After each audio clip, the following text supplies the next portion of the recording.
Em 2008, lutou pela criação do Instituto Imersão Latina, voltado para a pesquisa e difusão da diversidade cultural, ambiental e de ideias entre os países da América Latina.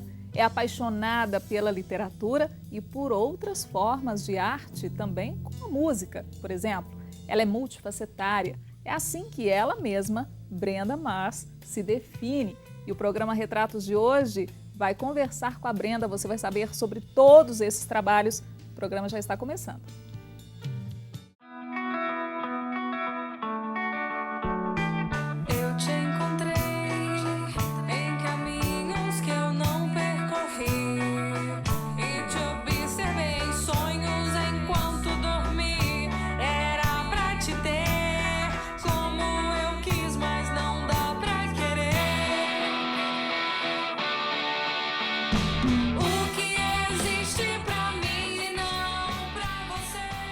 Olá, Brenda. Seja bem-vinda ao programa Retratos. Olá, é um prazer. Hoje a gente vai conhecer a Brenda Mars e também a Brenda Marques Pena. São pessoas que se complementam, né? É a Brenda artista e a Brenda no convívio diário com os amigos, com os colegas. Quando elas se encontram, Brenda? Vamos dizer, essa questão de ser multifacetária, né? Eu acho que no final do dia, principalmente quando você pensa, depois de tudo que passou no dia, eu acho que elas se encontram bem. Por que essa definição de multifacetária? A gente já explicou aqui no início, são várias atividades, né? Você se dedica a várias coisas, mas como que veio essa definição que surgiu por você mesma? Ela veio mais em relação à poesia, porque me perguntavam sempre qual que é o seu estilo de poesia, o que de fato você faz. E como eu sempre integrava a poesia com outras artes, e às vezes a própria linguagem, as poesias e as formas de escrever também eram diferentes, né? Eram sempre explorando a questão da criatividade, eu acabei colocando, então é multifacetária. Né? Hoje eu costumo falar que eu sou uma trabalhadora de linguagens. Então são linguagens diversas mesmo, então essa era a melhor forma de definir em uma palavra. Você é inquieta, Brenda? Como que você é assim? Super. No seu trabalho? Super. Porque a Brenda ela não gosta de nada padronizado, né, Brenda? Super, eu acho que cada dia nasce diferente, apesar do sol nascer no mesmo lugar, sabe? É diferente, se você for olhar matizes do céu, elas já são diferentes, mesmo que seja o mesmo pôr do sol. Eu acho que não é nada o mesmo. A gente é diferente, né, a cada dia. Então vale pensar nisso, né, na inovação, na criatividade. E para ser criativo mesmo tem que ser novo cada dia. Experimentar? Experimentar. A questão da experiência, do processo, acho que é fundamental, se eu fosse pensar na trajetória minha criativa, na trajetória com as artes, com a música, com a poesia, com a literatura. A poesia surgiu muito cedo, né, na sua vida. Você começou a escrever cedo. Cedo. Tinha 11 anos, né? Mas é engraçado que hoje, ainda mais com uma menina, eu tenho uma filhinha de 9 meses, e eu fui pensar sobre essa questão da maternidade e de quando realmente surgiu a poesia na minha vida. Eu antes pensava que teria sido logo depois da morte da minha avó, né? Tinha essa ligação muito grande de todo mundo ir para a casa dela e todo aquele convívio, aquele movimento. Eu acho que como eu fiquei sem esse movimento dos fins de semana na casa dela, me deu uma vontade de preencher aquele movimento de alguma forma. E naquele vazio, eu acho que surgiu a poesia. Seu avô era repentista? Meu avô era repentista. E é engraçado que ele não pegava o violão, mas ele pegava a gente para dançar. Olha só. Então pegava e começava a fazer aquelas palavras, né? Rimava várias palavras e ia dançando com a gente. Isso quando a gente era bem criança, eu convivi muito com essa alegria dele, do repente, né? E você veio descobrir a poesia sonora. Isso. Me chama muito a atenção essa forma de manifestação da poesia e de que forma que a gente podia traduzir o que seria a poesia sonora para o espectador da TV Horizonte. Ela é uma poesia que é feita, em vez de ser a metáfora com as palavras, é metáfora com sons. A poesia sonora, ela começou de um trabalho, entre as pesquisas de linguagem para se fazer poesia sonora, estava a questão da protolinguagem, que vinha tanto dos povos originários, né, às vezes com os cantos indígenas, essas questões que tinha oralização de poéticas bem diferentes, né, a partir do som, como também da criança, né? A criança, ela experimenta ali com o som o tempo todo, né? Minha filha está aprendendo agora a falar e ela fica ali balbuciando várias coisas, né? E aí vem a questão do lúdico e também de estar sempre experimentando.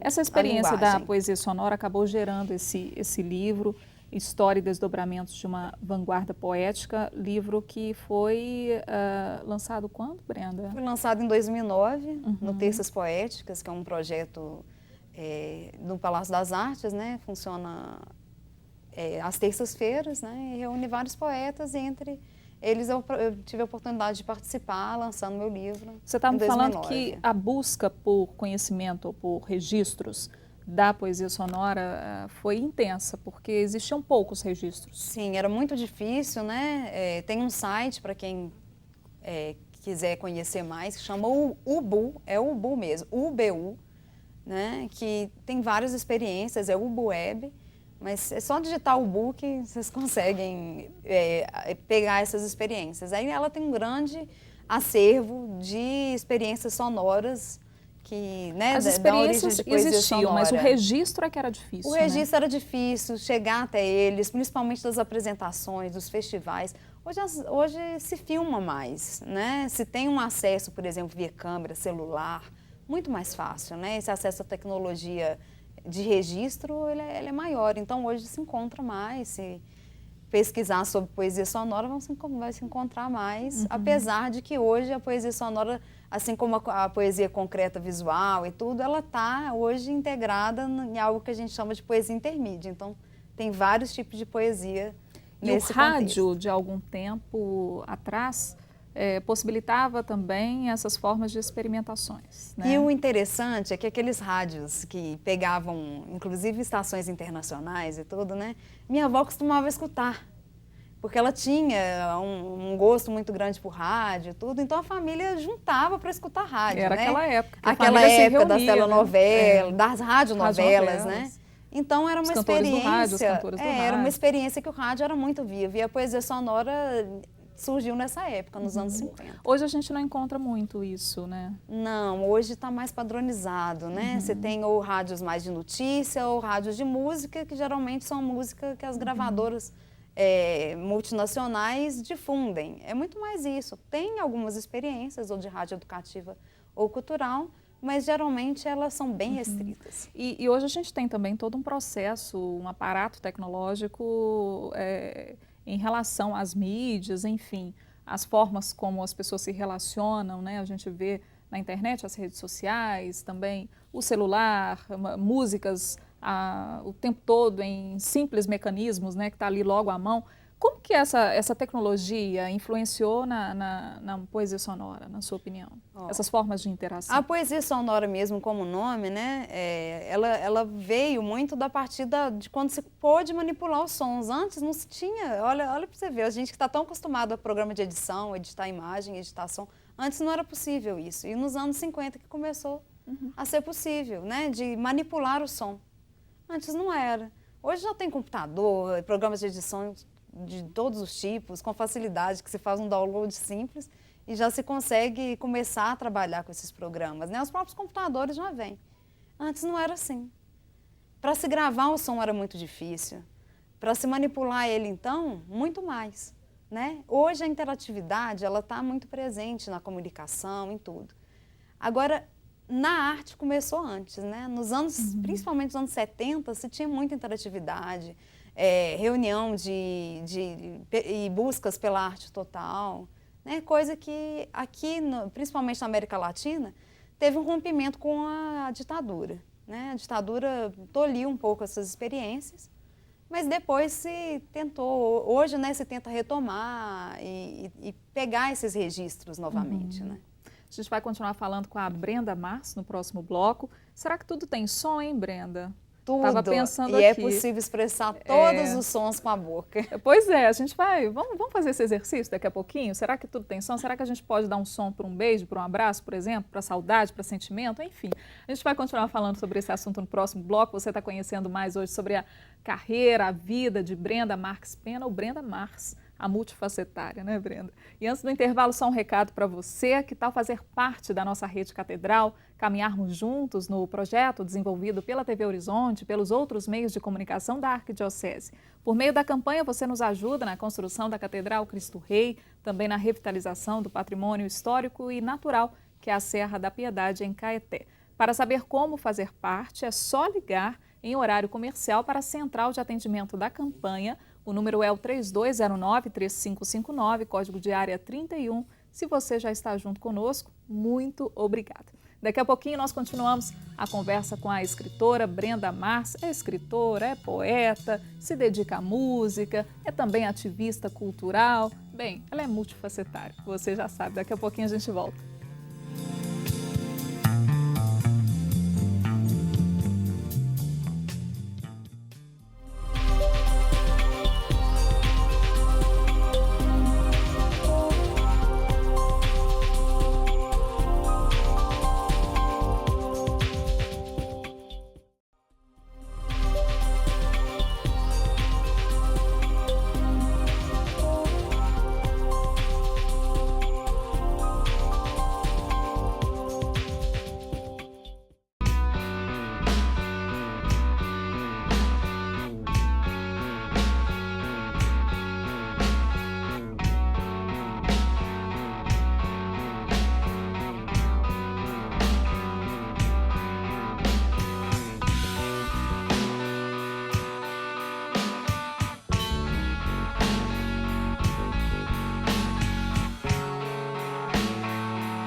Estamos de volta com o programa Retratos, hoje conversando com a multifacetária Brenda Mars.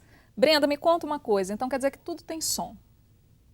E se pode emitir todos os sons que a gente escuta, é possível fazer com a própria linguagem do corpo, né? Com a boca. É possível expressar isso, mas tem que ter um exercício. Tem que ter um exercício. Tem alfabetos? Tem. Para a gente dar esses sons? Os russos pesquisaram um alfabeto que eles chamaram depois de Sônia.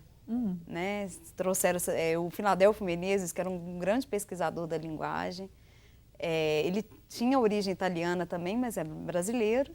E fez pesquisas por várias partes da Europa e também na Rússia, trazendo essas pesquisas de experimentações com a linguagem. E esse alfabeto é interessantíssimo, porque às vezes a gente escuta barulho na rua e não acha que vai conseguir fazer isso com a boca, né? E consegue, tudo. Eu não consigo entender como que é um alfabeto sonoro, Brenda. Porque a gente consegue ver o alfabeto, né, em relação à ortografia, o ortográfico, o fonético e tudo mais. Mas um som, por exemplo, a gente consegue, aí pega... Porque, por exemplo, você pode atritar as consoantes, algo que, por exemplo, a gente está acostumado, né? Então, como se fazia desenhos realmente sonoros, tem várias experiências, né? E no livro Poesia Sonora eu trato um pouco disso, né? De como que eram essas experiências. E dentro delas você tinha partituras sonoras e tudo, de como você poderia expressar realmente com som. Então a gente poderia expressar, por exemplo, um beijo, um abraço. Sim. Né?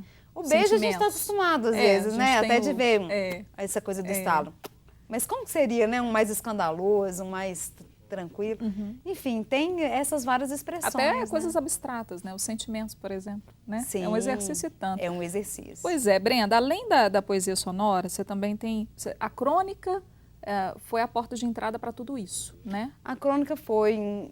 Quando eu estava com 14 anos, né? E mandei uma crônica para um festival, para um concurso, né, nacional de crônicas de Brasília. Era um concurso nacional, mas era da revista de Brasília. E então mandei despretensiosamente. Eu lembro que na época, né, com 14 anos, eu nem sabia o que era crônica. Então, minha irmã, que é 2 anos mais velha que eu perguntei: você sabe o que é crônica? Ah, tá, vou escrever. Ah, então, uma narrativa, me explicando. Ah, então tá bom. Fui pesquisar do que era e fui escrever uma. E fui escrever sobre o ônibus, né?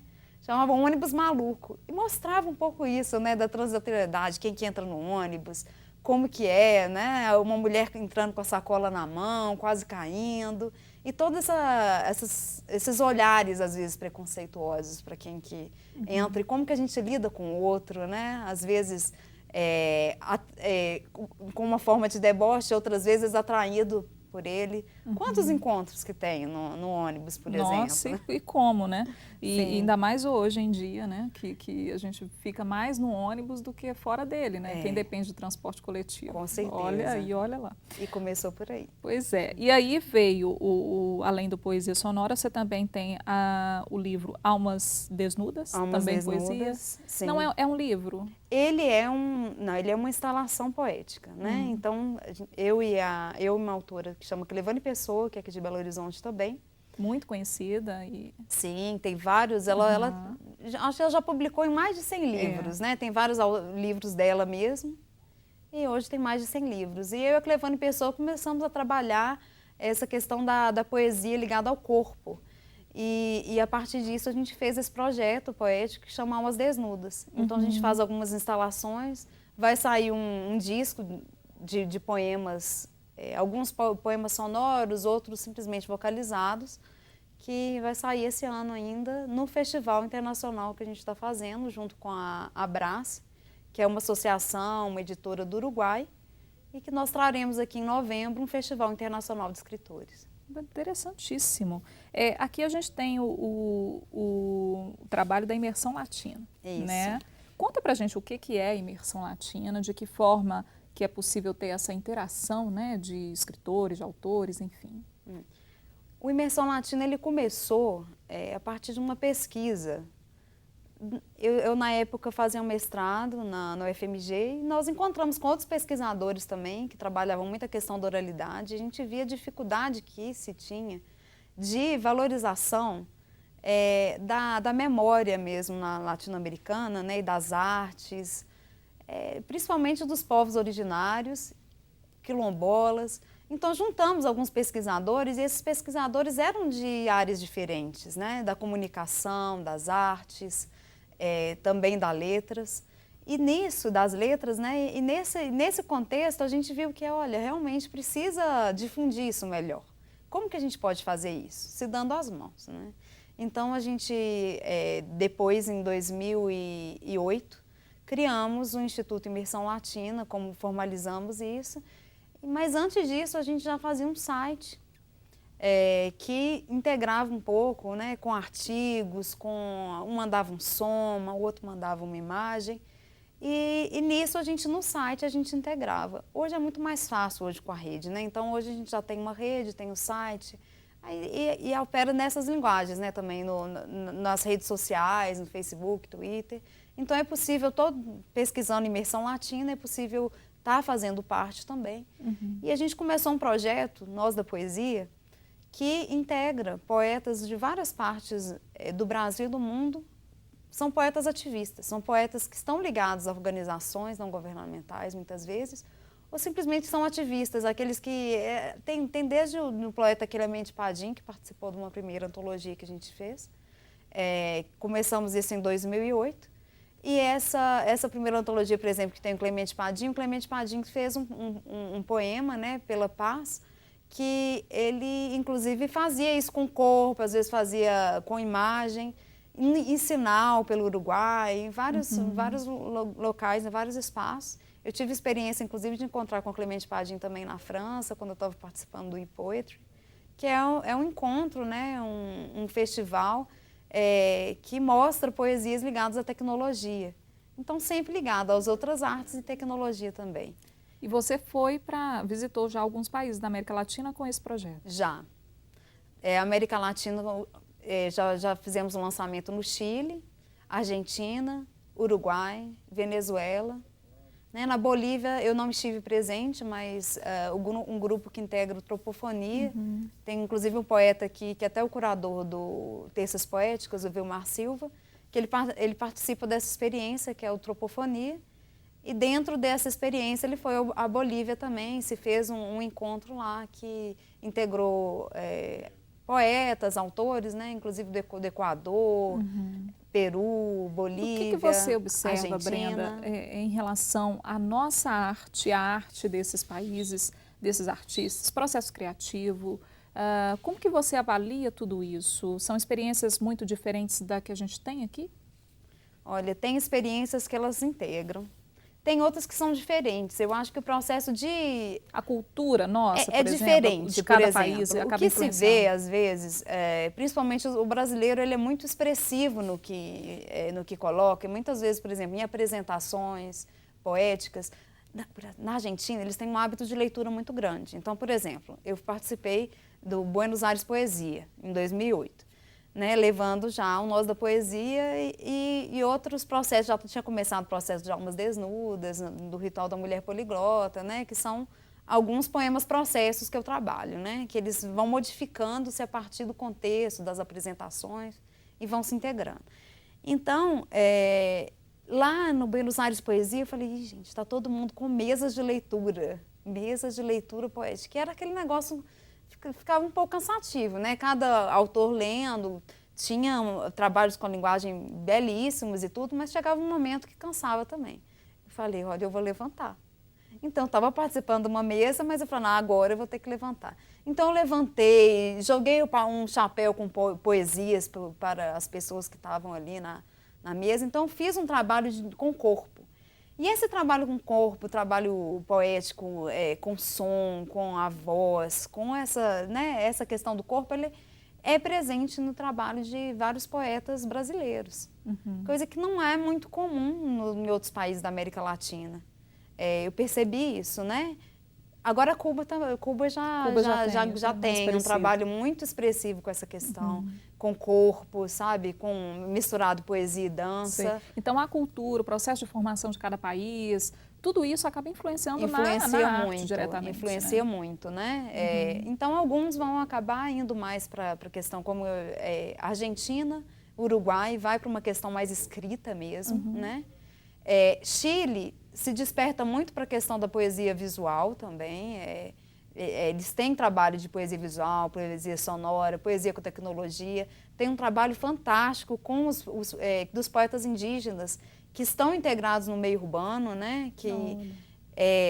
Tem um poeta que chama Guilhertardo, que ele tem um trabalho incrível que chama Mapurbi, que é uma questão assim, os Mapuches, que são os indígenas, que estão no urbano. E é fantástico, um trabalho de criação com linguagens, com palavras, mistura um pouco da língua dos Mapuches com linguagens diversas da tecnologia que a gente usa atualmente. Hoje a gente não fala totalmente nem em português, né? A gente mistura bem, né? E a gente percebe aí que a criatividade, então, não tem limite. Não há limite para a criatividade. A gente vai para um rápido intervalo. Daqui a pouquinho a gente volta conversando com a Brenda Mars, que é a multifacetária que está no Retratos de hoje conversando com a gente. Daqui a pouquinho a gente volta.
Voltamos com o programa Retratos, hoje conversando com a multifacetária Brenda Mars. Por que é multifacetária? Porque ela é poeta, porque ela trabalha com crônicas, com vários projetos culturais, é ativista, né, muito nessa área, coordena um trabalho de intercâmbio e dentro do Imersão Latina, né, Brenda, de intercâmbio cultural, de ideias, enfim, é baterista ainda. Isso. Como que veio essa história de ser baterista, Brenda? A música você está me falando, né? Do pai, que era repentista, enfim. Não meu pai, meu avô. O seu avô, desculpa. Agora a música tem a ver com meu pai, sabe? É mesmo, Brenda? Não porque meu pai toque alguma coisa. Porque seu avô também não tocava, né? Mas enfim, não, tinha essa... eu acho que é o fato dele não ritmo. tocar.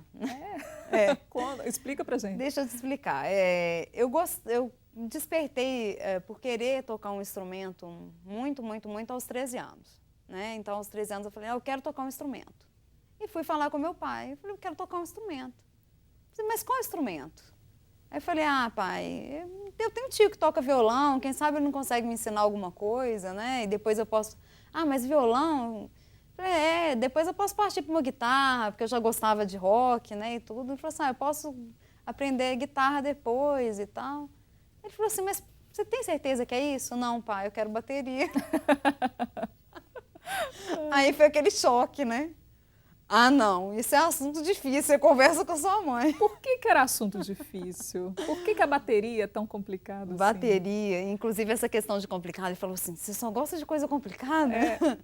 Né? Porque, para começar, baterista tem que ter um instrumento em casa, né?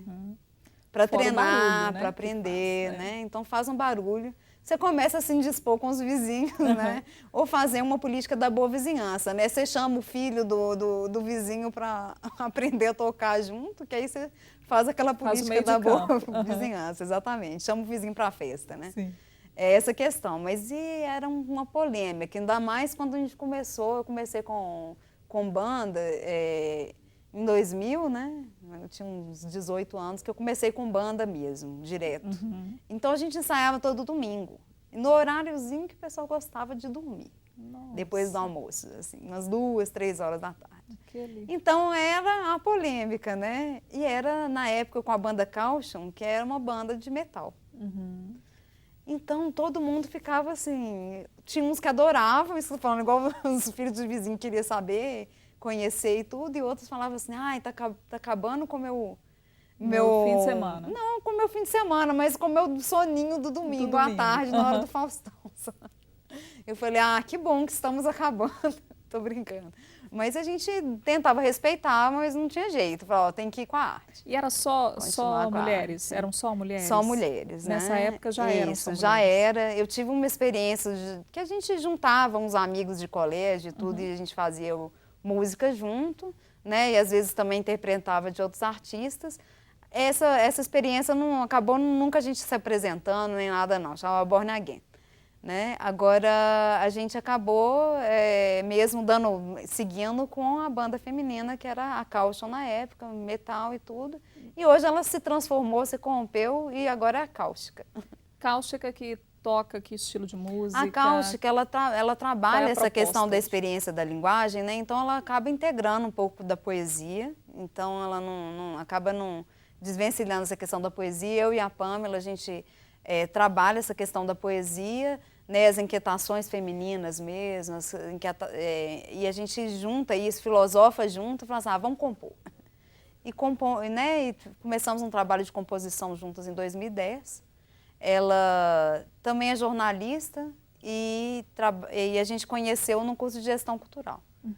No Palácio das Artes, né? Aí não sabia quem que batia mais a perna ou ficava fazendo assim na hora da aula, pensava, deve tocar alguma coisa, né? E a gente estava precisando de guitarrista na época, né? Ela toca guitarra. E ela toca guitarra, né? Então a gente falou assim, vamos fazer alguma coisa? Aí já estava com a baixista, né? Com a Poliana, a gente já tocava junto na Caution, que tinha parado. Vamos ver o que dá, né? E juntamos e desde o primeiro dia a gente já começou a compor. Que legal. E deu super certo, né? Foi 2010, ligação, né? A gente está agora, né, indo para 3 anos, né?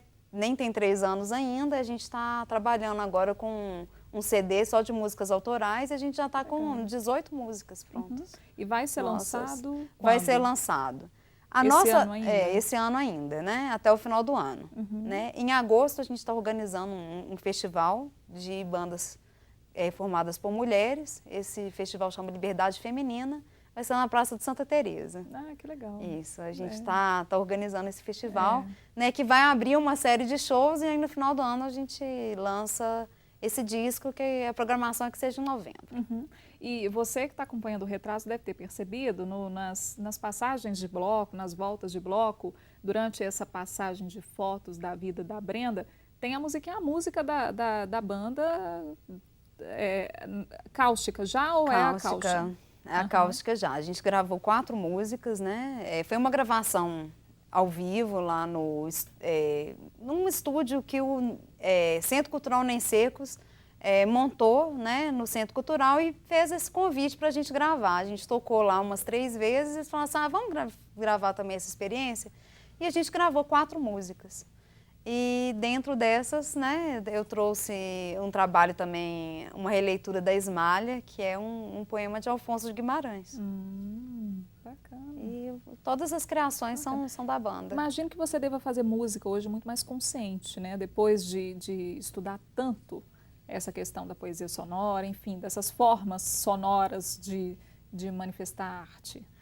Influencia muito, né? Eu acho que a questão, por exemplo, de eu trabalhar com bateria também, perceber outros timbres, perceber outras formas também, né? Não... se toca bateria no ritmo certo e tudo, mas se pode ter intervenções no meio, né? Que não seja só um solo de bateria, né? Mas, por exemplo, a gente fez um show, o último show nosso foi num evento chamado Somos Todos Indígenas. Foi logo depois da dança dos pataxós, né? Então teve uma dança dos pataxós, que foi um ritual, né, de dança muito bonito dos pataxós. Então eles fizeram o auê e depois a gente entrou com a poesia. Aí a gente chamou um percussionista amigo para participar, teve um poeta cubano que estava participando também, ele introduziu o show. Então se cria hoje vamos dizer, um diálogo com essas artes no show também, né? Por exemplo, no Nem Secos teve eu fiquei sabendo que eles tinham um figurino ali no momento que a gente estava tocando, que eles tinham um figurino da Loura do Bonfim. Olha. E eu tinha um poema da Loura do Bonfim. Eu falei, vamos fazer isso no meio do show. Então a gente acabou fazendo isso na hora. E veio uma adolescente que fazia esse papel da Loura do Bonfim, participando no meio, e foi espontâneo. E é muito interessante essa questão. Então, às vezes não é planejado. Assim, diante do contexto que vocês encontram naquele momento, aí surge, dá margem para vocês criarem ali dentro daquele material que vocês têm. A gente ensaia, né, as músicas e tudo, mas na hora do show a gente percebe, não, a gente vai ter que trocar essa música ou outra, então, olha que interessante, tem tal pessoa para a gente chamar. A gente tem essa cultura de chamar outras participações, né? Inclusive a gente está com um projeto aprovado na lei estadual, estamos buscando patrocínio, porque esse é um assunto que cabe, né, de destacar que não é fácil para o artista, né? Então, os que puderem apoiar, né, é um trabalho muito interessante, porque vai incluir vários artistas, né, e para quem quiser, quem tiver interesse, né, é só procurar. Quem quiser conhecer mais a banda também, tem um site que é o cáustica.com.br. Tá aí na sua tela, para conhecer também, né, também. então pode ajudar também que esse trabalho né, possa passar por mais lugares. E tem um espaço para que as pessoas possam também consultar todos os trabalhos, saber mais de você? Você tem Sim. Onde a gente mais concentra, né, por exemplo, no site você consegue ter acesso às redes sociais. Sim. Então, por exemplo, a gente divulga no Facebook, divulga no YouTube, divulga no MySpace. O MySpace hoje é a rede assim, que na parte da música a gente vê que tem mais saída em questão de difusão ali, de contato, né? Hoje tem mais de 10 mil que estão na rede da Cáustica, né? Acompanhando o trabalho. Então a gente vê que no MySpace é que tem mais essa difusão, mas você pode escutar lá as músicas, né? Então, e acompanhar o trabalho. Tá Brenda, obrigada pela participação, muito pela presença pelo aqui. Convite. Foi muito bom conhecer essa história. Você estava falando aí, quando eu tinha 14 anos, quando eu tinha 13 anos, agora está parecendo que você tem 18, 16. E só para a gente terminar nisso, né? Eu costumo dizer que essa história da arte, da poesia e tudo, começou, na verdade, quando eu vi a luz do fim do túnel do útero da minha mãe. Olha. É por aí. É a ancestralidade que a Brenda tanto fala, né? Tudo que a gente é hoje tem um pezinho ali de onde a gente percebe as coisas e vai criando essa carga corporal, né? Com todos os que passaram antes da gente também. É a experiência que a gente vai adquirindo, né, Brenda? Obrigada pela participação mais uma vez. Obrigada. Retratos de hoje fica por aqui. Você pode ficar à vontade para sugerir entrevistados, também enviar comentários. O e-mail é o retratos@tvhorizonte.com.br. Nos acompanhe também pelo Facebook. Se você quiser rever o programa, você entra lá no nosso site. Você encontra todos eles, também fotos dos bastidores e informações sobre o programa. Na próxima semana, nós temos um encontro marcado aqui pela TV Horizonte, uma emissora da Rede Catedral de Comunicação Católica. Até lá!